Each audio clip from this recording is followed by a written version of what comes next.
history because I'm going to save the blushes and the embarrassment. When David left McLaren, he joined a little fledgling team that was coming out of the ashes of the defunct Jaguar team, and they called themselves Red Bull. No one really gave them a hope and house chance. David, through hard work, diligent, small team, worked very hard, and what you see here today, winning world championships last season, both in the constructors and the drivers. I can promise you I would never say this on television, but I will say it here. It's down to this guy here. So let's hear it from you guys. Come on. He is absolutely hopeless to work with. He hates me. I hate him just as much, and that's why we get on so well. Well, I was going to say I'm overcoming emotion. I've never heard you say anything nice about me. Publicly or privately. So. I would put it in a bottle and cherish it because you will never ever hear it again. Okay, well there you go. For one day only here in South Africa, the Top Gear Festival, Eddie's being nice. I'm speechless. Would you like me to ask him about this coming season? Yes, why not? Can Red Bull do it again? Well, if we look at winter testing, obviously a few regulation changes for Formula 1 this year. And KERS is back, we've got adjustable rear wings, the adjustable front wing is gone. And in my opinion, probably the biggest influential change from last year is that we have Pirelli tyres, having spent over a decade with Bridgestone. So the truth is, we don't know. We're not in the forecast game, but what we're hopefully going to do is to give a good explanation as to what's unfolding in Melbourne. But certainly from winter testing, Red Bull, Ferrari have been setting the pace. I think closely followed by McLaren and Mercedes and a number of other teams. But it's the question of getting everyone out there and qualifying is when you really see the true pace. Because in winter testing, you don't know what fuel levels are running and what engine modes and all that sort of stuff. But really, for the fans, they had a phenomenal season last year. Right to the very last couple of laps, we had no real clue as to who was guaranteed to win the championship. The truth is, Ferrari should have won it, but they screwed up, didn't they? They made a very basic mistake. They followed the wrong guy. Webber was a fabulous decoy for whatever reason. Ferrari, in their wisdom, they just got it wrong. Well, I think that's a fair comment.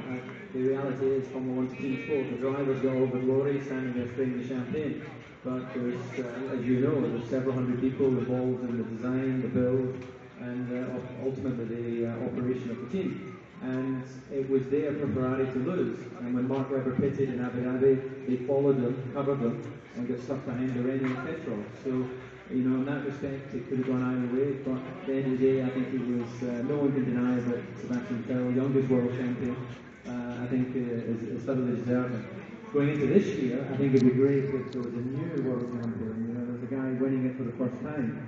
And obviously that precludes 5 of the people that are out on track this year.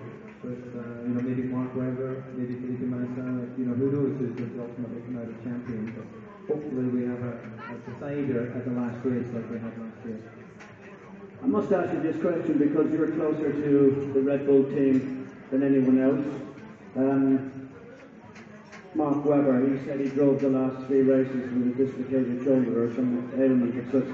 Do you really think that's possible in a modern Formula 1 car, that you can get around at the speed that he did get around with that kind of ailment?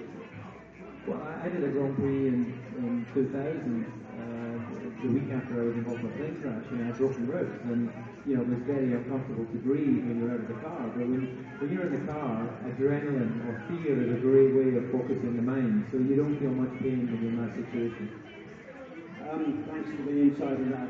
But just because there's we saw such a fabulous array of Ferraris here, because without any question, Ferraris are the Man United of football. In other words, those who don't like Ferrari want to make sure that they don't win. But surely, coming back to Alonso, he's been world champion twice, and if I was to put my hand on my heart, I don't think he is given as much back to the spectators, to the people, as we think that Vettel will, and I think that Vettel will make a fabulous world champion. Well, there's a story that when Fernando won his first world championship for Renault, he was interviewed on Spanish TV and they asked him what would he like to say to the Spanish people, and apparently he said nothing. I didn't help him win the championship, which I thought was a bit brutal. But anyway, he's a great driver. He's the right guy to be at Ferrari, and he came also close to win the championship last year. But The reality is, each of these guys are individuals. Some are better at communicating with the public, some are not so good. But they're paid to drive quickly, and if that's the thing they do best, then hopefully the team will be happy. Let's be honest, we would have been quite happy to have the fastest guy out there with a really bad attitude. You would have employed it. I think he was slightly in a different income earning capacity than I was prepared to entertain. David Coulthard, ladies and gentlemen. One of his luckiest days was he never did drive for Jordan. He was far too expensive. But anyway, it's a great joy to work with him, and any of you who watch the BBC, we're going to have a great season this year, and thanks for giving us your time.